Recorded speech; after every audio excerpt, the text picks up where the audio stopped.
ಯಾವ ಪಾಠವನ್ನ ನಾವು ಮುಂದುವರೆದ ಭಾಗ ಅಂತ ಹೇಳಿ ಹೇಳಿದೆ? ನೀವೆಲ್ಲ ಎಷ್ಟನೇ ತರಗತಿ ಮಕ್ಕಳು ಅಂತ ಹೇಳಿದೀನಿ? ನೆನ್ನೆ ದಿನ ಯಾವ ಪಾಠ ಸ್ಟಾರ್ಟ್ ಮಾಡಿದೆ ಹೇಳಿ? ಹಾಗಾದ್ರೆ ಇದು ಯಾವ ಸಾಹಿತ್ಯದ ಕಥಾರೂಪದಲ್ಲಿ ಇದೆ?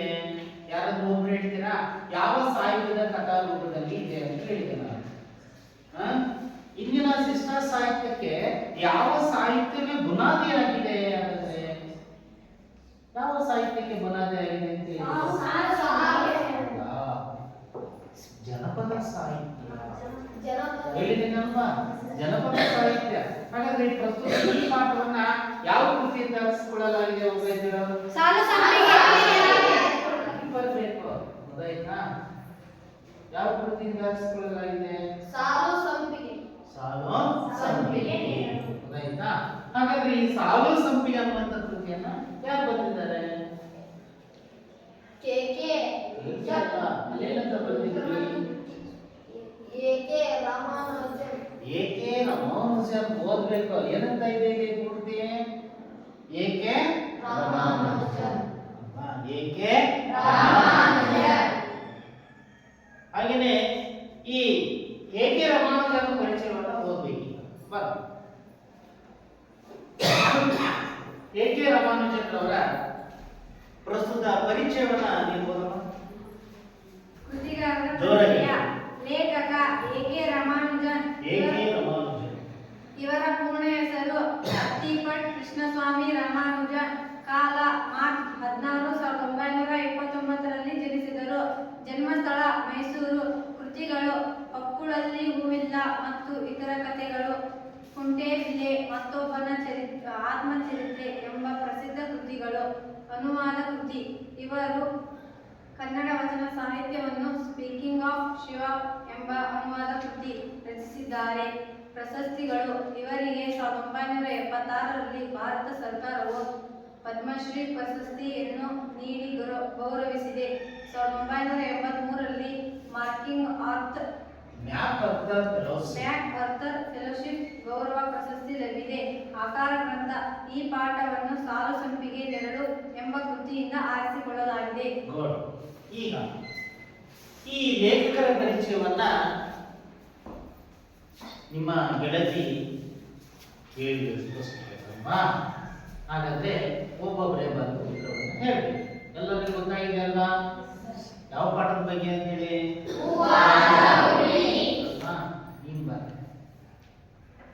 ಹೂವಾದ ಹುಡುಗಿ ಎಂಬ ಪ್ರಸ್ತುತ ಈ ಪಾಠವನ್ನ ಬರೆದ ಲೇಖಕರ ಪರಿಚಯವನ್ನು ತಿಳಿಯಿರಿ.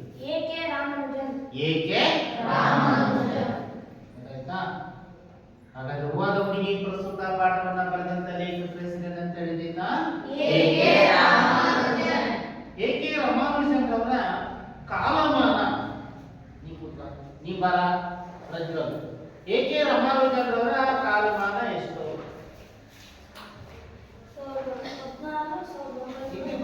ಮಾರ್ಚ್ 16. Very good. ಮಾರ್ಚ್ 16, 1929ರಲ್ಲಿ ಜನಿಸಿದರು. ಗೊತ್ತಾಯ್ತಂತಮ್ಮ? ಹಾಗೇನೆ ಜನ್ಮಸ್ಥಳ ಬರಲಿ.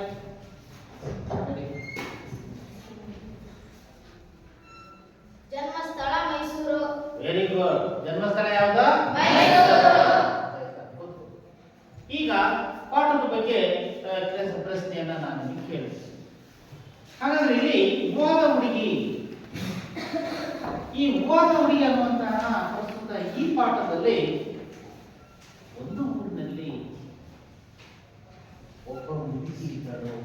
ಆ ಮುದುಕಿಗೆ ಎಷ್ಟು ಜನ ಮಕ್ಕಳಿದ್ರಪ್ಪ? ಹೆಣ್ಣು ಮಕ್ಕಳು ಇಬ್ಬರು. ಎಷ್ಟು? ಇಬ್ಬರು ಹೆಣ್ಣು. ಎಷ್ಟು? ಅಲ್ಲೊಂದು ಪಟ್ಟಣ ಇತ್ತು, ಅಲ್ಲೊಬ್ಬ ದೊರೆ ಇದ್ದ ಅಲ್ವಾ? ದೊರೆ ಇದ್ದ. ಆತನಿಗೆ ಇರುವಂತಹ ಮಕ್ಕಳ ಸಂಖ್ಯೆ ಎಷ್ಟು? ಎಷ್ಟು? ಇಬ್ಬರು ಹೆಣ್ಮಕ್ಳು. ಹಾಗಾದ್ರೆ ಆ ಮುದುಕಿಯ ಹೆಣ್ಣು ಮಕ್ಕಳಲ್ಲಿ ಹೂವಿನ ಗಿಡವಾದಂತವಳು ಯಾರು? ಯಾರು? ಗೊತ್ತಾಯ್ತಾ? ಕಿರಿಯ ಮಗಳು ಹೂವಿನ ಗಿಡವಾಗುತ್ತಾಳೆ. ಕೇಳಿಸ್ಕೊಂಡ್ರಲ್ವಾ? ಓದಿದ್ರ ಮನೆಯಲ್ಲಿ? ಹಾಗೇನೆ ನೋಡಿ ಅಕ್ಕಯ್ಯ ಅಲ್ಲಿ ತಾಯಿ ಯಾಕೆ ಅವಳು ಆ ಹೂವಿನ ಗಿಡ ಆಗ್ತಾಳೆ ಅಂತಂದ್ರೆ ತಾಯಿ ತುಂಬಾನೇ ನಮಗೋಸ್ಕರ ಕಷ್ಟ ಪಡ್ತಾ ಇರ್ತಾಳೆ ಅಲ್ವಾ? ಯಾರಿಗೋಸ್ಕರ? ಮಕ್ಕಳಿಗೋಸ್ಕರ. ಆ ಇಬ್ಬರು ಹೆಣ್ಮಕ್ಳ ಸಮೂಹಕ್ಕೋಸ್ಕರ ಆ ತಾಯಿ ಕಷ್ಟಪಡುವುದನ್ನ ಅದರಲ್ಲಿ ಇಬ್ಬರ ಹೆಣ್ಣುಮಕ್ಕಳ ಪೈಕಿ ಯಾರು ಅದನ್ನೆಲ್ಲ ಗಮನಿಸ್ತಾರೆ? ತಂಗಿ. ಮುದುಕಿಯ ಕಿರಿಯ ಮಗಳು ಗಮನಿಸ್ತಾಳೆ. ಆಗ ತಂಗಿ ಒಂದು ದಿನ ಆಲೋಚನೆ ಮಾಡಿ, ಅಕ್ಕಯ್ಯ ಹೋದಷ್ಟು ದಿನಕ್ಕೆ ಅಮ್ಮ ಕೂಲಿ ಮಾಡಿ ನಮ್ಮನ್ನ ಸಾಕ್ಬೇಕು. ಅಮ್ಮ ಏನ್ ಮಾಡಿ ನಮಗೆ ಸಾಕ್ಬೇಕು? ಹಾಗಾಗಿ ಸರಿಯಾಗಿ ಗಮನಿಸಿ, ಕೂಲಿ ಮಾಡಿ ನಮ್ಮನ್ನ ಸಾಕ್ಬೇಕು ಅಂದ್ರೆ ಕಷ್ಟ. ಯಾರಿಗೆ ಕಷ್ಟ ಇದೆ? ತಾಯಿ ತುಂಬಾ ಕಷ್ಟ ಅಲ್ವಾ? ಎಷ್ಟು ಕಷ್ಟಪಟ್ಟು ನಮ್ಮನ್ನ ಸಾಗಿಸಬೇಕಾಗಿದೆ. ಹಾಗಾಗಿ ಅದರಿಂದ ನಾನು ಹೂವಿನ ಗಿಡ ಆಗ್ತೀನಿ ಅಂದ್ರೆ ಮುದುಕಿಯ ಕಿರಿಯ ಮಗಳು ಏನಾಗ್ತೀನಿ ಅಂತ ಹೇಳ್ತಾಳೆ? ನೀನು ಹೂ ತಗೊಂಡು ಹೋಗಿ ಮಾಡ್ಕೊಂಡು ಬಂದ್ಬಿಡೆ. ನೀನು ಏನ್ ತಗೊಂಡೋಗಿ ಮಾಡ್ಕೊಂಡು ಬಂದ್ಬಿಡೆ ಅಂತೇಳಿ ಹೇಳ್ತಾರೆ ಎಂದು ಅಕ್ಕನಿಗೆ ಹೇಳಿದರು. ಎಂದು ಯಾರಿಗೆ ಹೇಳಿದರು? ಯಾರಿಗೆ ಹೇಳಿದಳು? ಅಕ್ಕನಿಗೆ. ನೋಡಿ ಇಲ್ಲಿ ಅಕ್ಕನಿಗೆ ಅನ್ನುವಂತ ಪದ, ಅಕ್ಕನಿಗೆ ಈ ಪದವನ್ನ ಬಿಡಿಸಿದಾಗ ಇಲ್ಲಿ ಅಕ್ಕನಿಗೆ ಅಂದ್ರೆ ಇದರಲ್ಲಿ ಇರುವಂತ ಪ್ರತ್ಯಯ ಹೀಗೆ ಅನ್ನುವಂತ ಪ್ರತ್ಯಯ ಬರುತ್ತೆ. ಹಾಗಾದ್ರೆ ಇದು ಯಾವ ವಿಭಕ್ತಿಗೆ ಬರುತ್ತದೆ ಅಂತಂದ್ರೆ ಹೀಗೆ ಅನ್ನೋದು ಕೆ ಗೆ ಹೀಗೆ. ಗೊತ್ತಾಯ್ತಾ? ಇದು ಯಾವ ವಿಭಕ್ತಿ ಅಂತಂದ್ರೆ ಚತುರ್ಥಿ ವಿಭಕ್ತಿ. ಯಾವ ವಿಭಕ್ತಿ ಇದು? ಹೀಗೆ ಸಂಬಂಧಪಡುತ್ತೆ. ಹಾಗಾದ್ರೆ ವಿಭಕ್ತಿಗಳಲ್ಲಿ ಎಷ್ಟು ವಿಧಗಳಿದ್ದಾವೆ? ಯಾರಾದ್ರೂ ಹೇಳ್ತೀರಾ? ಎಷ್ಟು ವಿಧಗಳಿದ್ದಾವೆ? 7 ವಿಧಗಳಿದ್ದಾವೆ. ಎಲ್ಲ ಹೇಳ್ಕೊಟ್ಟಿದ್ದೀವಿ, ಮರ್ತ್ಬಿಟ್ಟಿದ್ದೀರಿ ನೀವು. ಗೊತ್ತಾಯ್ತಾ? ವಿಭಕ್ತಿಗಳಲ್ಲಿ ಎಷ್ಟು ವಿಧಗಳಿದ್ದಾವೆ? ಗೊತ್ತಾಯ್ತಾ? ಪ್ರಥಮ, ಉ, ದ್ವಿತೀಯ, ಅನ್ನು, ತೃತೀಯ, ಇಂದ. ಗೊತ್ತಾಯ್ತಾ? ಪಂಚಮಿ, ದಶಿಯಿಂದ, ಚತುರ್ಥಿ, ಕೆ, ಹೀಗೆ. ಗೊತ್ತಾಯ್ತಾ? ಹಾಗೇನೆ ಅದೇ ರೀತಿ ಷಷ್ಠಿ ವಿಭಕ್ತಿಗೆ ಸಪ್ತಮಿ ವಿಭಕ್ತಿಗೆ ಅಲ್ಲಿ ನೆನ್ಪಿಟ್ಟು. ಗೊತ್ತಾಯ್ತಾ? ಹೀಗೆ ಆ ಮುದುಕಿಯ ಕಿರಿಯ ಮಗಳು ನಾನು ಏನಾಗ್ತೀನಿ ಅಂತ ಹೇಳ್ತಾಳೆ? ಅದನ್ನ ಆ ಹೂಗಳನ್ನ ನೀವು ಕಿತ್ಕೊಂಡು ಹೋಗಿ ಮಾಡ್ಕೊಂಡು ಬಂದ್ಬಿಡೆ ಅಂತೇಳಿ ಆ ತಂಗಿ ಅಕ್ಕನಿಗೆ ಹೇಳಿದಳು. ಎಂದು ಅಕ್ಕನಿಗೆ ಹೇಳಿದಳು. ಪುಸ್ತಕ ನೋಡ್ಕೊಳ್ಳಿ. ಅಕ್ಕನಿಗೆ ಕುತೂಹಲ ಕೆರಳಿ. ಆಗ ತಂಗಿ ಮಾತನ್ನ ಕೇಳಿ ಯಾರಿಗೆ ಕುತೂಹಲ ಹೆಚ್ಚಾಯ್ತು? ಅದು ಹೇಗೆ ಹೂವಿನ ಗಿಡ ಹಾಕ್ತೀಯೇ ಎಂದು ಕೇಳಿದಳು. ಆಶ್ಚರ್ಯಪಟ್ಟು ಅದು ಹೇಗೆ ನೀನು ಹೂವಿನ ಗಿಡ ಹಾಕ್ತೀಯೇ ಅಂತೇಳಿ ಆ ಕುತೂಹಲದಿಂದ ಅಕ್ಕಯ್ಯ ಯಾರನ್ನ ಕೇಳಿದಳು? ಅದೆಲ್ಲ ನಾನು ಆಮೇಲೆ ಹೇಳ್ತೀನಿ ಕಣೆ. ನೋಡಿ, ಈ ಗ್ರಾಮೀಣ ಭಾಷೆಯ ಪದಗಳು ಮನೆಯಲ್ಲಿ ಮಾತಾಡ್ತೀವಲ್ವಾ, ಈ ಗ್ರಾಮೀಣ ಗ್ರಾಂಥಿಕ ಭಾಷೆಯ ಪದಗಳು ಇದರಲ್ಲಿದ್ದಾವೆ. ಇಲ್ಲಿ ನೋಡಿ, ಅದೆಲ್ಲ ಆಮೇಲೆ ಹೇಳ್ತೀನಿ ಕಣೆ. ಹೇಳ್ತೀನಿ, ಹೇಳುತ್ತೇನೆ. ಗೊತ್ತಾಯ್ತಾ? ಹೇಳ್ತೀನಿ ಗ್ರಾಂಥಿಕ ಭಾಷೆಯ ಪದ. ಗ್ರಾಂಥಿಕ ಭಾಷೆಯ ಪದ ಇದರಲ್ಲಿ ಹೇಳ್ತೀನಿ ಅನ್ನೋದಿದೆಯಲ್ಲ, ಹೇಳುತ್ತೇನೆ ಎಲ್ಲಿದೆ ಅಲ್ವಾ? ಇದು ನಮ್ಮ ಹಾಡೋ ಭಾಷೆಯಲ್ಲಿ ಹೇಳ್ತೀನಿ ಅಷ್ಟೇ. ಹೇಳುತ್ತೇನೆ ಅನ್ನೋದು ವಸನಗಳ ಅರ್ಥದಲ್ಲಿ ನಾವು ಹೇಳ್ತೀವಿ. ಹೇಗೆ ಆ ತಂಗಿ ಅಕ್ಕ ಹೇಳ್ತಾರೆ, ನಾನು ಆಮೇಲೆ ಹೇಳ್ತೀನಿ ಕಣೆ. ಮೊದಲು ಮನೆಯೆಲ್ಲ ಸಾರಿಸ್ಬಿಡು. ಮೊದಲು ಮನೆಯೆಲ್ಲ ಏನ್ ಮಾಡು? ಸಾರಿಸ್ಬಿಡು ಅಂದ್ರೆ ಏನು? ಹಾಗಾದ್ರೆ ಏನನ್ನ ಸ್ವಚ್ಛಗೊಳಿಸು, ಸ್ವಚ್ಛಗೊಳಿಸು ಅಂತೇಳಿ ಯಾರು ಹೇಳ್ತಾರೆ ಮಾತನ್ನ? ಹೇಳ್ತಾರೆ. ಯಾರಿಗೆ ಹೇಳ್ತಾರೆ? ನೀವು ಸ್ನಾನ ಮಾಡಿ, ಬುಕ್ ನೋಡ್ಕೊಳ್ಳಿ. ನೀನು ಸ್ನಾನ ಮಾಡಿ ಬಾವಿಯಿಂದ ಚೀಳುವ ಗುರು ಸೋಕದ ಹಾಗೆ ಆ ಕಿರಿಯ ಮಕ್ಕಳು ಹೇಗೆ ಹೂವಿನ ಗಿಡ ಹಾಕ್ತೀನಿ, ಹೂವಿನ ಗಿಡ ಆದ್ಮೇಲೆ ನೀನು ಹೂಗಳನ್ನು ಕಿತ್ಕೊಂಡು ಹೋಗಿ ಮಾರ್ಕೊಂಡು ಬಂದ್ಬಿಡೆ ಅಂತೇಳಿ ಆ ಮುದುಕಿಯ ಕಿರಿಯ ಮಗಳು ಅಕ್ಕ ಎದುರಿಗೆ ಹೇಳ್ತಾಳೆ. ಯಾರಿಗೆ ಹೇಳ್ತಾಳೆ? ಆಗ ಅಕ್ಕ ಹಾಗೆ ಮಾಡಿದಳು. ಆಯ್ತು ಅಂತ ಒಪ್ಕೊಂಡು, ಹಾಗಾದ್ರೆ ನೀನು ಹೇಗೆ ಆ ಗಿಡ ಹಾಕ್ತೀಯ ಅಂತೇಳಿ, ಆ ಹೂವಿನ ಗಿಡ ಹಾಕ್ತೀಯ ಅಂತೇಳಿ ಕುತೂಹಲ ಕೇಳಿತು. ಯಾರಿಗೆ? ಕುತೂಹಲ ಮೂಡಿತು. ಆಗ ಅದು ಮೊದಲು ನೀನು ಏನ್ ಮಾಡ್ಬೇಕಂತ ಹೇಳ್ತಾ ಇದ್ದಾರೆ, ನಿಯಮಗಳನ್ನ ಹೇಳಿದ್ರು. ನಾನು ಯಾವ ರೀತಿ ಹೂವಿನ ಗಿಡ ಹಾಕ್ತೀನಿ, ಆದ್ರೆ ಈಗ ನಿಯಮವನ್ನು ಹೇಗೆ ಪಾಲಿಸಬೇಕು ಅಂತ ಹೇಳಿ ಆ ತಂಗಿ ಅಂದ್ರೆ ಅಕ್ಕನ ಆ ತಂಗಿ ಅಂದ್ರೆ ಮುದುಕಿಯ ಕಿರಿಯ ಮಗಳು ಹೇಳ್ತಾರೆ, ಮೊದಲು ಮನೆಯನ್ನ ಏನ್ ಮಾಡೋ, ಸಾರಿಸಿಬಿಡು ಅಂದ್ರೆ ಏನಂತ, ಸ್ವಚ್ಛವಾಗಿಡು ಅಂತ. ಆಗ ಅದೇ ರೀತಿ ನೀನು ಸ್ನಾನ ಮಾಡಿ ಬಾವಿಯಿಂದ ಚಿಳುಗುರು ಸೋಕದ ಹಾಗೆ ನೀನು ಮೊದಲು ಸ್ನಾನ ಮಾಡಿಕೊಂಡು ಎಲ್ಲಿಂದ ನೀರು ತರಬೇಕು, ಅದರಲ್ಲೂ ಒಂದು ಸ್ವಲ್ಪ ಉಗುರು ಸಹ ಹಾಕದ ಹಾಗೆ ನೀರೊಳಗೆ ಅಷ್ಟರ ಮಟ್ಟಿಗೆ ನೀನು ಒಂದು ಚೆಂಬು ನೀರನ್ನ 2 ಕಪ್ಪಿಗೆ ನೀರು ತಗೊಂಡು ಬಾ ಅಂತ ಹೇಳಿ ಅಕ್ಕ ಏನಿಗೆ ಹೇಳಿದವರು ಯಾರು? ಎಲ್ಲಿಂದ ತಗೊಂಡು ಬಾ ನೀನು ಗಮನಿಸಿ ಅಂದಳು. ಆಗ ಅಕ್ಕ ಏನ್ ಮಾಡಿದಳು?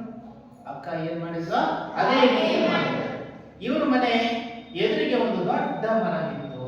ಆ ಮುದುಕಿಯ ಮನೆ ಎದುರುಗಡೆ ಒಂದು ದೊಡ್ಡ ಅಲ್ಲೂ ಗೂಡಿಸಿ ಸಾರಿಸಿದಳು. ಆಗ ಅಲ್ಲಿಯೂ ಸಹ ಸ್ವಚ್ಛಗೊಳಿಸಿ, ಕಸವನ್ನ ಗೂಡಿಸ್ಬಿಟ್ಟು ಸ್ವಚ್ಛಗೊಳಿಸಿ ನೆಲ ಸಾರಿಸಿದಳು. ಅಲ್ಲಿಗೆ ಇಬ್ಬರು ಹೋದರು. ಆ ಮುದುಕಿಯ ಇಬ್ಬರು ಹೆಣ್ಮಕ್ಳು ಆ ಮನೆ ಮುಂಭಾಗದಲ್ಲಿರ್ತಕ್ಕಂತಹ ಎತ್ತರವಾಗಿ ಬೆಳೆದಂತ ಮರದಡಿಗೆ ಹೋದ್ರು. ಅಲ್ಲಿ ತಂಗಿ ಅಕ್ಕನನ್ನ ಕರೆದು, ನೋಡಕ್ಕಯ್ಯ, ನಾನಿಲ್ಲಿ ದೇವರ ಧ್ಯಾನ ಮಾಡಿ ಕುಳಿತುಕೊಳ್ತೀನಿ. ನೋಡಕ್ಕಯ್ಯ, ನಾನಿಲ್ಲಿ ದೇವರ ಏನ್ ಮಾಡಿ ಕುಳಿತುಕೊಳ್ತೀನಿ ನಾನು. ಯಾರೇಳಿದ್ರು? ಮುದುಕಿಯ ಕಿರಿಯ ಮಗಳು ಹೂವಿನ ಗಿಡ ಆಗ್ತದೆ ಅಂತ ಹೇಳಿದಲ್ಲ, ಆ ಅಕ್ಕ ನನಗೆ ತಂಗಿ ಹೇಳ್ತಾಳೆ, ನೋಡಕ್ಕಯ್ಯ, ನಾನಿಲ್ಲಿ ದೇವರ ಧ್ಯಾನ ಮಾಡಿಕೊಂಡು ಏನ್ ಮಾಡ್ಕೊಂಡು ನೀನು ಒಂದು ತಂಬಿಗೆ ನೀರನ್ನೆಲ್ಲ ನನ್ನ ಮೈ ಮೇಲೆ ಸುರಿದು ಬಿಡು. ನೋಡು, ನಾನು ಇಲ್ಲಿ ಕುತ್ಕೊಳ್ತೀನಿ, ನಾನು ಮೊದಲು ದೇವರ ಧ್ಯಾನ ಮಾಡ್ಕೊಂಡು ಕುತ್ಕೊಳ್ತೀನಿ. ನನ್ನ ಮೇಲೆ ಆಮೇಲೆ ಎಷ್ಟು ಚೆಂಬು ನೀರನ್ನ ಸುರಿದು ಬಿಡು. ನಾನು ಹೂವಿನ ಗಿಡ ಹಾಕ್ತೀನಿ, ಸುಳಿ ಮುರಿಯದ ಹಾಗೆ, ಎಲೆ ಮುರಿಯದ ಹಾಗೆ ಬೇಕಾದಷ್ಟು ಕಿತ್ಕೋ.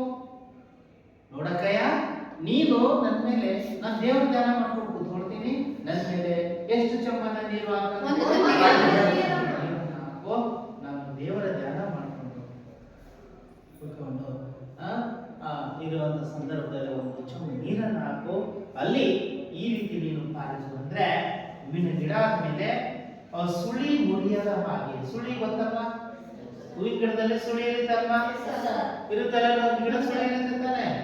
ಆ ಸುಳಿಯಿಂದಲೇ ಅದು ಚಿಗುರು ಹೊಡೆದು ಚಿಗುರುತ್ತಾ ಬೆಳೀತಾ ದೊಡ್ಡ ಗಿಡ ಆಗಿ ದೊಡ್ಡ ಮರ ಅಲ್ವಾ?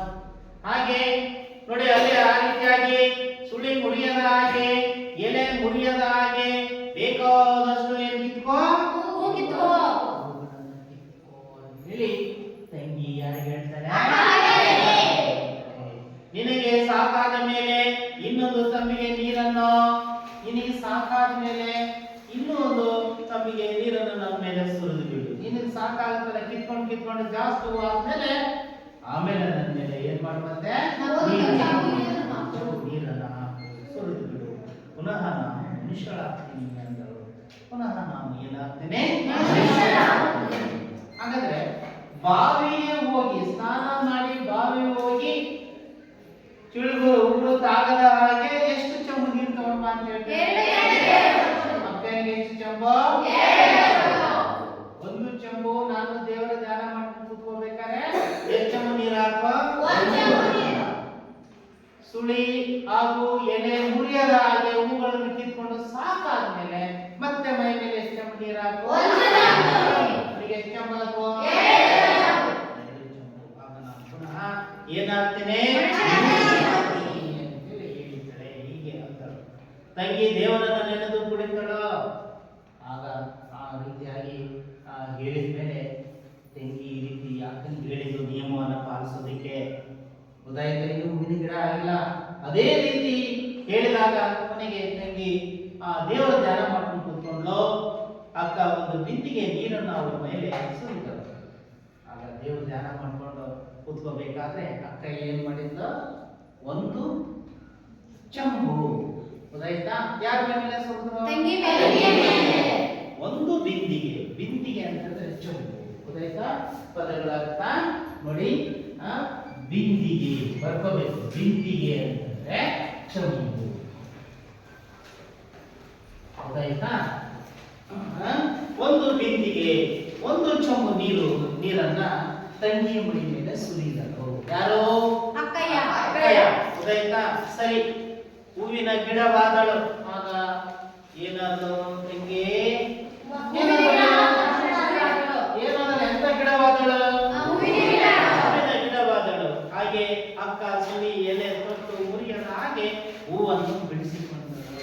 ನಿಧಾನಕ್ಕೆ ಯಾವುದೇ ರೀತಿಯಾಗಿ ಅಕ್ಕ ಏನು ಮಾಡಿದ್ದು? ಸುಳಿ ತೊಟ್ಟು ಎಲೆ ಮುರಿಯದ ಹಾಗೆ ಅಷ್ಟರ ಮಟ್ಟಿಗೆ ನೀಟಾಗಿ ಹೂಗಳನ್ನ ಕಿತ್ಕೊಂಡು ಆಗ ಬಿಡಿಸ್ಕೊಂಡು ಹಾಗೆ ನಂತರ ಮತ್ತೊಂದು ತಮ್ಮಿಗೆ ನೀರನ್ನು ಗಿಡದ ಮೇಲೆ ಸುರಿತರು.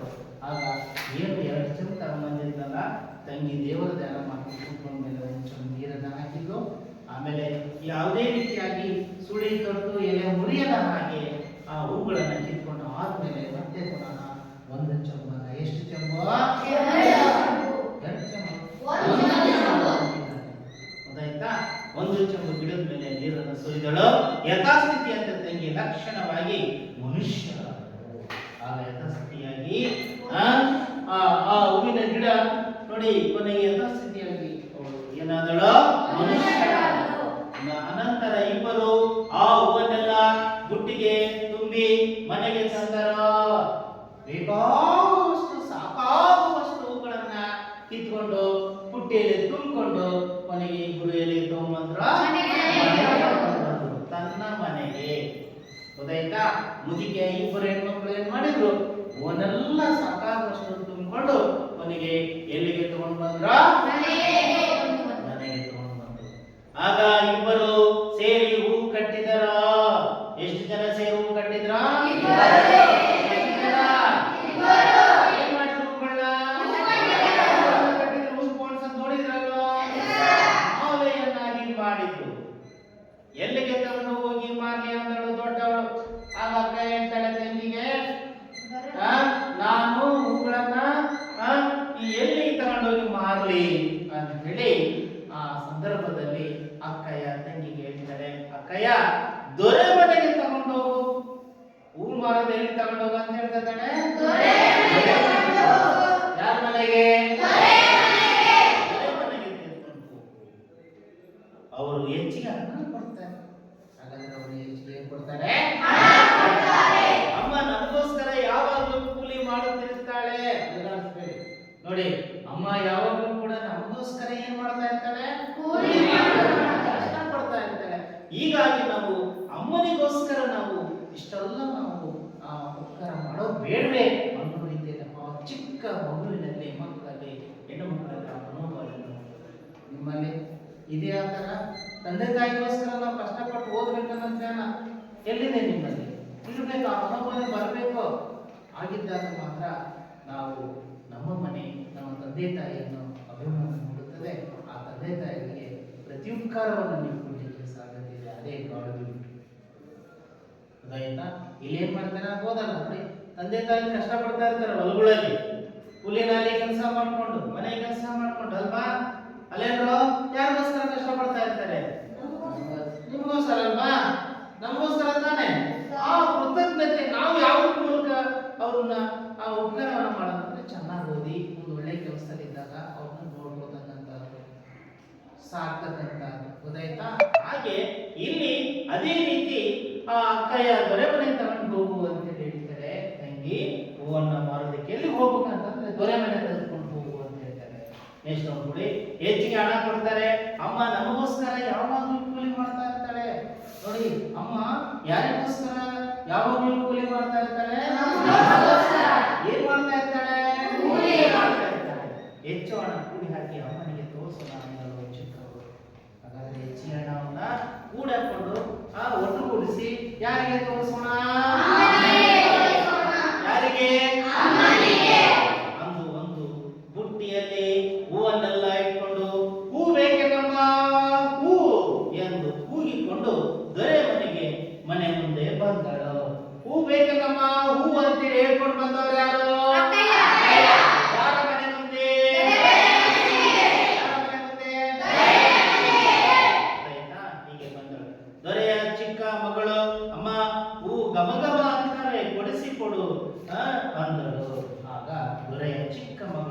ಹಿರಿ ಮಗಳು ನೋಡಿದ್ರು ಹೂಗಳನ್ನ, ಅಮ್ಮ ಎಷ್ಟು ಘಮ ಘಮ ಅಂತ ಇದೆ, ನನಗೆ ಹೂ ಕೊಡಿಸಮ್ಮ ಅಂತಂದಾಗ ದೊರೆಯ ಹೆಂಡತಿ ಹೂವನ್ನು ನೋಡಿದಳು, ಎಷ್ಟು ಬೆಲೆ ಅಂತ ಕೇಳಿದಳು. ಹಾಗಾದ್ರೆ ಹೂಗಳು ಪುಟ್ಟಿಯಲ್ಲಿ ಬಂದು ನೋಡಿದವರು ಯಾರು?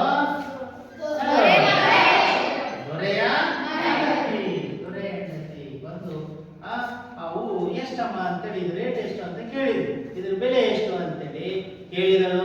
ಎಷ್ಟನ್ನ ನೋಡಿ, ಆ ಮುದುಕಿಯ ದೊಡ್ಡ ಮಗಳು ಹೂಗಳಿಗೆ ಬೆಲೆ ಕಟ್ಟಕ್ಕಾಗದೆ ಎಷ್ಟನ್ನ ಕೊಟ್ರವ ಅಂತ. ನಾವು ಬಡವರು ಎಂದಳು ಅಕ್ಕ. ಆ ಹೂವಾದ ಹುಡುಗಿ ಅಕ್ಕ ಏನಂತ ಹೇಳಿದ್ಲು? ನಾವು ಬೆಲೆ ಎಷ್ಟನ್ನ ಕೊಟ್ರವ ಅಂತ. ಆಗ ಆ ದೊರೆ ಹೆಂಡತಿ ಹೂ ತಗೊಂಡು ಒಂದು ಮೊಗೆ ಹಣ ಕೊಟ್ಟಳು. ಯಾರು ಹೂವನ್ನ ತೆಗೆದುಕೊಂಡ್ರು? ದೊರೆಯ ಒಂದು ಮೊಗೆಯಷ್ಟು ಅಂದ್ರೆ ಒಂದು ಭಕ್ಷ್ಯಷ್ಟು, ಕೈ ತುಂಬ ಹಿಂಗೆ ಎಣಿಸೋದಕ್ಕಾಗದೆ ಇಷ್ಟು ಭಕ್ಷ್ಯಷ್ಟು, ಒಂದು ಮೊಗೆಯಷ್ಟು ಹೂವನ್ನ ಹಣವನ್ನ ಕೊಟ್ಟರು. ಯಾರಿಗೆ? ಹೀಗೆ ದೊರೆ ಹೆಂಡತಿ ತಗೊಂಡು ಒಂದು ಮೊಗೆಯಷ್ಟು ಹಣ ಕೊಟ್ಟಳು. ಅಕ್ಕ ಮೊಗೆ ಹಣವನ್ನು ತಂದು ತಂಗಿಗೆ ತೋರಿದಳು. ಆಗ ಅಕ್ಕ ಏನ್ ಮಾಡಿದ್ರು? ಹಣ ತಗೊಂಡ್ಬಂದು ಯಾರಿಗೆ ತೋರಿಸಿದ್ದು? ಯಾರಿಗೆ? ಆಗ ಅಕ್ಕಯ್ಯ ಅಮ್ಮನಿಗೆ ಹೇಳ್ಬೇಡ, ಮುಚ್ಚಿಡು ಅಂದಳು. ಆಗ ಅಕ್ಕಯ್ಯ ಅಮ್ಮನಿಗೆ ಹೇಳ್ಬೇಡ, ಯಾರಿಗೆ ಹೇಳ್ಬೇಡ? ಮುಚ್ಚಿಡು ಅಂದಳು. ಹೀಗೆ ಕೆಲವು ದಿನ ಹೀಗೆ ಮಾಡಿದರು. ಒಟ್ಟು 5 ಮೊಗೆ ಹಣವಾಯಿತು. ಹೀಗೆ ಇದು ಅಮ್ಮನಿಗೆ ಹೇಳ್ಬೇಡ ನೀನು ಅಂತೇಳಿ ಆ ಕಿರಿ ಮಗಳು ಹೂವಾದ ಹುಡುಗಿ ಇರುತ್ತಾಳೆ. ಆಗ ಅಕ್ಕಯ್ಯನಿಗೆ ಹೀಗೆ ಪ್ರತಿದಿನ ಇದನ್ನ ಮಾಡಿದ್ರಿಂದ 5 ಮೊಗೆಯಷ್ಟು, 5 ಭಕ್ಷ್ಯಷ್ಟು ಹಣವನ್ನ ರೂಢೀಕರಿಸಿಕೊಂಡು ಅಕ್ಕ ಅಮ್ಮನಿಗೆ ತೋರಿಸೋಣ ಅಂದಳು. ಹೀಗೆ ದೊರೆ ಏನು ಮುದುಕಿಯ ಕಿರಿಯ ಮಗಳು ಹೂವಾದ ಹುಡುಗಿದಲ್ಲ ಅವಳು, ಆಮೇಲೆ ನಾವು ಈ ಹಣವನ್ನ ತೋರಿಸೋಣ ಯಾರಿಗೆ? ಬೇಡವೇ ತಂಗಿ, ಅಮ್ಮ ಹೊಡಿತಾಳೆ ಅಂತ ಅವರವರೇ ಮಾತಾಡ್ಕೊಂಡ್ರು. ಬೇಡವೇ ತಂಗಿ, ಅಮ್ಮ ಹೊಡಿತಾಳೆ, ಎಲ್ಲಿಂದ ತಗೊಂಡ್ ಬಂದ್ರಿ ಅಂತ ಬೇಡವೇ ತಂಗಿ ಅಂತ ಅಕ್ಕ ಹೇಳ್ತಾಳೆ. ಆದ್ರೆ ಈ ಹುಡುಗಿಯರಿಗೆ ಸಂಪಾದನೆ ಮಾಡೋ ಆಸೆ, ಆ ಮುದುಕಿ ಹೆಣ್ಣು ಮಕ್ಕಳಿಗೆ ಏನ್ ಮಾಡೋ ಆಸೆ? ಏನ್ ಮಾಡೋ ಆಸೆ? ಹಾಗಾದ್ರೆ ಈಗ ಒಬ್ಬೊಬ್ಬರೇ ಬಂದು ಓದ್ಬೇಕು. ಗೊತ್ತಾಯ್ತಪ್ಪ? ಜೋರಲ್ಲಿ ಗದ್ಯ ಭಾಗ. ಹೂವಾದ ಹುಡುಗಿ. ಒಂದು ಪಟ್ಟಣ, ಅಲ್ಲೊಬ್ಬ ದೊರೆ ಇದ್ದ. ಆತನಿಗೆ 2 ಹೆಣ್ಣು ಮಕ್ಕಳು ಮತ್ತು ಒಬ್ಬ ಮಗ. ದೊರೆಯ ಮೊದಲನೇ ಹೆಣ್ಣು ಮಗಳಿಗೆ ಲಗ್ನವಾಯಿತು. ಅದೇ ಊರಿನಲ್ಲಿ ಒಬ್ಬಳು ಮುದುಕಿ ಇದ್ದಳು. ಅವಳಿಗೆ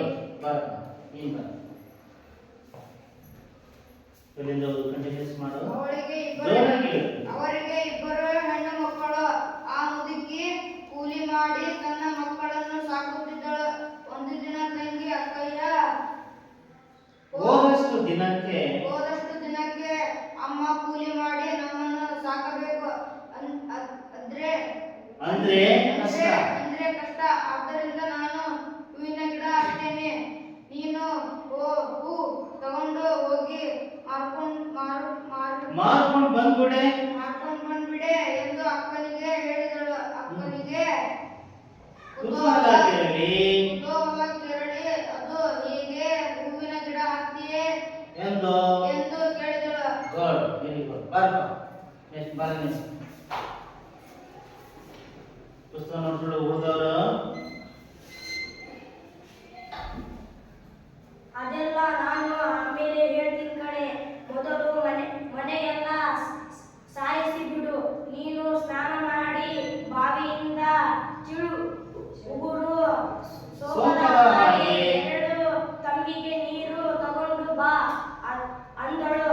ಅಕ್ಕ ಹಾಗೆ ಮಾಡಿದಳು. ಇವರ ಮನೆ ಎದುರಿಗೆ ಒಂದು ದೊಡ್ಡ ಮರವಿತ್ತು. ಅಲ್ಲೂ ಗೂಡಿಸಿ ಸಾರಿಸಿದಳು. ಅಲ್ಲಿಗೆ ಇಬ್ಬರು ಹೋದರು. ತಂಗಿ ಅಕ್ಕನನ್ನು ಕರೆದು ನೋಡಕ್ಕಯ್ಯ, ನಾನಿಲ್ಲಿ ದೇವರ ಧ್ಯಾನ ಮಾಡಿ ಕುಳಿತುಕೊಳ್ಳುತ್ತೀನಿ. ನೀನ್ ಬರ ಪಕ್ಕದಲ್ಲಿ ಇಬ್ಬರು ಬರೇ, ಇಬ್ಬರು ಬರೀ ಇಲ್ಲ ಮುಂಬಾಗ ಕುತ್ಕೊಂಡ್ ಬಾ. ಪಕ್ಕ ನೋಡ್ಕೊ, ಹೇಳು ಜೋರಾಗಿ. ನೀನು ಒಂದು ತಂಬಿಗೆ ನೀರಿನೆಲ್ಲ ನನ್ನ ಮೈ ಮೇಲೆ ಸುರಿಸಿ ಬಿಡು. ನಾನು ಹೂವಿನ ಗಿಡ ಹಾಕ್ತೀನಿ. ಸುಳಿ ಮುರಿಯದ ಹಾಗೆ, ಎಲೆ ಮುರಿಯದ ಹಾಗೆ ಬೇಕಾದಷ್ಟು ಹೂ ಕಿತ್ಕೋ. ನಿನಗೆ ಸಾಕಾದ ಮೇಲೆ ಇನ್ನೊಂದು ತಂಬಿಗೆ ನೀರನ್ನು ನನ್ನ ಮೇಲೆ ಸುರಿಸಿ ಬಿಡು. ಪುನಃ ನಾನು ಮನುಷ್ಯನಾಗುತ್ತೀನಿ ಅಂದಳು. ತಂಗಿ ದೇವರ ನೆನೆದು ಕುಳಿತಳು. ಅಕ್ಕ ಒಂದು ಬಿಂದಿಗೆ ನೀರನ್ನು ಅವಳ ಮೇಲೆ ಸುರಿದಳು. ಸರಿ ಹೂವಿನ ಗಿಡವಾದಳು. ಅಕ್ಕ ಸುಳಿ ಎಲೆ ತೊಟ್ಟು ಮುರಿಯದ ಹಾಗೆ ಹೂವನ್ನು ಬಿಡಿಸಿಕೊಂಡಳು. ನಂತರ ಜೋರಾಗಿ. ಮತ್ತೊಂದು ತಂಬಿಗೆ ನೀರನ್ನು ಗಿಡದ ಮೇಲೆ ಸುರಿದಳು. ಯಥಾಸ್ಥಿತಿಯಂತೆ ತಂಗಿ ಲಕ್ಷಣವಾಗಿ ಮನುಷ್ಯಳಾದಳು. ಆನಂತರ ಇಬ್ಬರು ಆ ಹೂವನ್ನೆಲ್ಲ ಬುಟ್ಟಿಗೆ ಸುತ್ತಿ ಮನೆಗೆ ತಂದರು. ಇಬ್ಬರು ಸೇರಿ ಹೂವು ಕಟ್ಟಿದರು. ಎಲ್ಲಿಗೆ ತೆಗೆದುಕೊಂಡು ಹೋಗಿ ಮಾರಲಿ ಅಂದಳು ದೊಡ್ಡವಳು.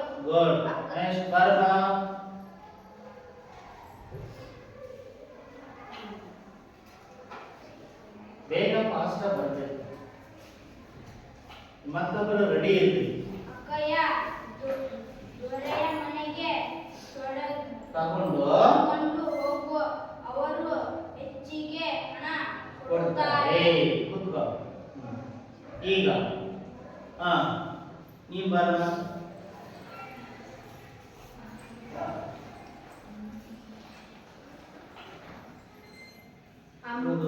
ಅಮ್ಮ ನಮಗೋಸ್ಕರ ಯಾವಾಗಲೂ ಕೂಲಿ ಮಾಡುತ್ತಾಳೆ.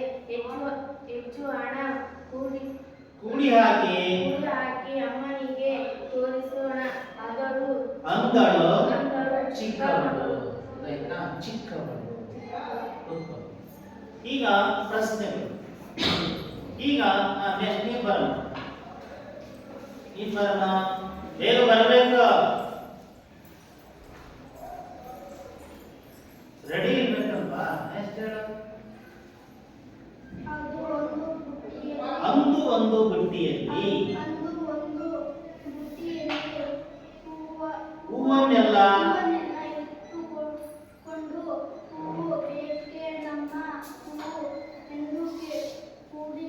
ಕೂಗಿಕೊಂಡು ದೊರೆಯ ಮನೆ ಮುಂದೆ ಬಂದಳು. ಹೂವನ್ನ ಯಾಕೆ ಬಿಡಿಸ್ತೀರಿ? ಹೂವಿನ ಚಿತ್ರ ಬಿಡ್ಸಕ್ ಬರುತ್ತಾ? ಹೂವಿನ ಚಿತ್ರ ಬಿಡ್ಸಕ್ ಬರುತ್ತೆ ನಮ್ಗೆ? ಹೂ ಮಾಲೆ.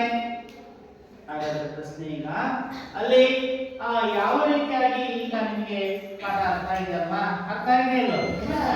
ಹಾಗಾದ್ರೆ ಮುದುಕಿಗೆ ಎಷ್ಟು ಜನ ಮಕ್ಕಳು ಇದ್ದಪ್ಪ? ಒಂದು ಒಬ್ಬೊಬ್ಬರೇ ಪ್ರಶ್ನೆಗೆ ಉತ್ತರ ಹೇಳ್ಬೇಕು. ಉದಯಕ ನೋಡ್ಕೊಂಡು ಸುಮ್ಮ ಬಾರಪ್ಪ. ನೆಕ್ಸ್ಟ್ ಪುಸ್ತಕ ತಗೊಂಡು ಬಾ. ಮುದುಕಿಯ ಕಿರಿಯ ಮಗಳು ಏಕೆ ಹೂವಿನ ಗಿಡವಾದಳು? ಆ ಪ್ರಶ್ನೆಗೆ ಉತ್ತರ ಓದು. ಮುದುಕಿಯ ಕಿರಿಯ ಮಗಳು ಏಕೆ ಹೂವಿನ ಗಿಡವಾದಳು? ಯಾಕೆ? ನೋಡ್ಕೊಂತ ಹೇಳೋದನ್ನ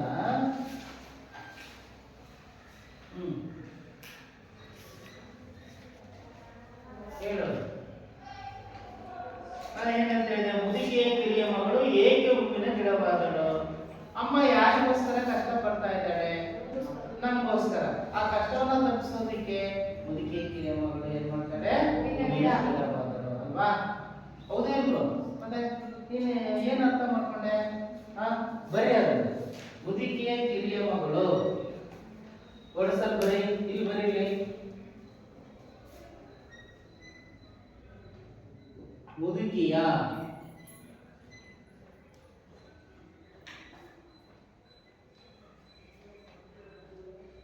ನೆಕ್ಸ್ಟ್ ಬಾರ ನೀನು ರುದ್ರಗೌಡ.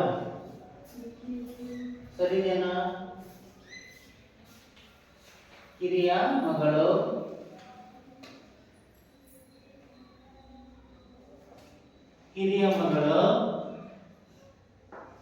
ಹೂವಿನ, ನೀನು ಬರೀಬೇಕನ್ನ. ಸರಿ ಇದೆ ನೋಡ್ಲೆ. ಹೂವಿನ ಗಿಡವಾದಳು.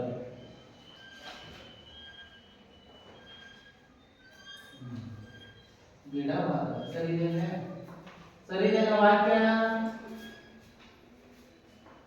ಮುದುಕಿಯ ಕಿರಿಯ ಮಗಳು ಹೂವಿನ ಗಿಡವಾದಳು. ಸರಿದೆಯಾ? ಸರಿದೆಯಾ? ಫುಲ್ ಸ್ಟಾಪ್ ಹಾಕ್ಬೇಕಾಗಿತ್ತು. ಹೌದಾಯ್ತಾ? ನೆಕ್ಸ್ಟ್, ದೊರೆ ಹೆಂಡತಿ ಹೂವಿಗೆ ಎಷ್ಟು ಹಣ ಕೊಟ್ಟಳು? ಅವನಲ್ಲಿ ಬಂದಿದ್ದಾನೆ. ಎಷ್ಟು ಮಗೆಯಷ್ಟು? ಒಂದು ಮಗೆಯಷ್ಟು. ಎಷ್ಟು ಮಗೆಯಷ್ಟು? ಉತ್ತರ ಬರ್ಕೊಳ್ಳಿ. ಗಮನಿಸಿ, ಅವನು ಬರೆಯೋದು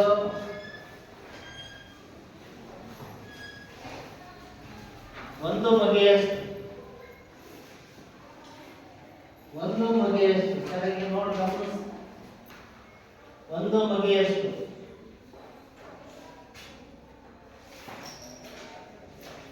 ಒಂದು ಮಗೆಯಷ್ಟು.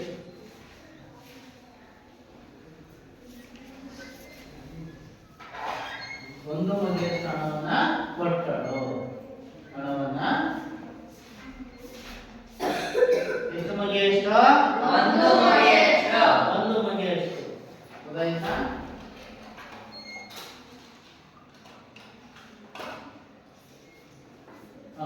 ಗುಡ್. ಫುಲ್ ಸ್ಟಾಪ್ ಹಾಕ್ಬೇಕು. ಹೌದಾಯ್ತಾ? ಒಂದು ಸರಿ ಬಂದಾಗುತ್ತಿದೆ.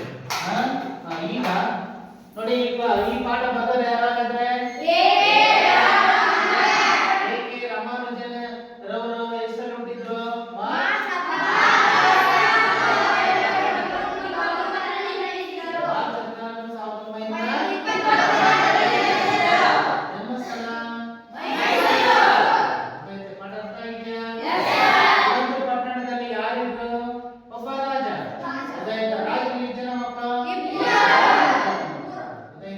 ಮತ್ತೊಂದು ಕಡೆ ಒಬ್ಬ ಮುದುಕಿ ಇದ್ದಳು ಊರಿನಲ್ಲಿ. ಗೊತ್ತಾಯ್ತಾ?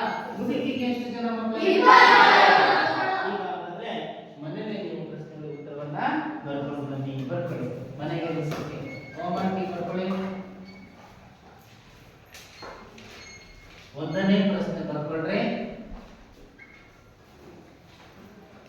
ಏಕೆ ಲೇಖಕ ಈ ಪಾಠವನ್ನು ಬರೆದ? ಈ ಪಾಠವನ್ನು ಬರೆದ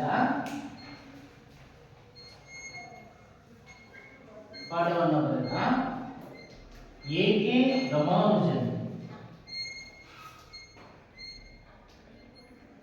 ಏಕೆ ರಾಮಾನುಜನ್ ರವರ ಪರಿಚಯವನ್ನು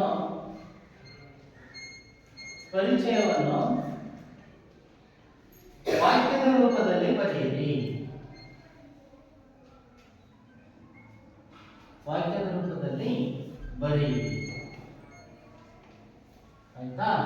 ಅದೇ ರೀತಿ ಇನ್ನೊಂದು ಪ್ರಶ್ನೆ ಬರ್ಕೊಳ್ಳಿ. ಇನ್ನೊಂದು ಪ್ರಶ್ನೆ, ದೊರೆ ಹೆಂಡತಿ ಎಷ್ಟು ಮಗೆ ಹೂವನ್ನು ಕೊಟ್ಟಳು?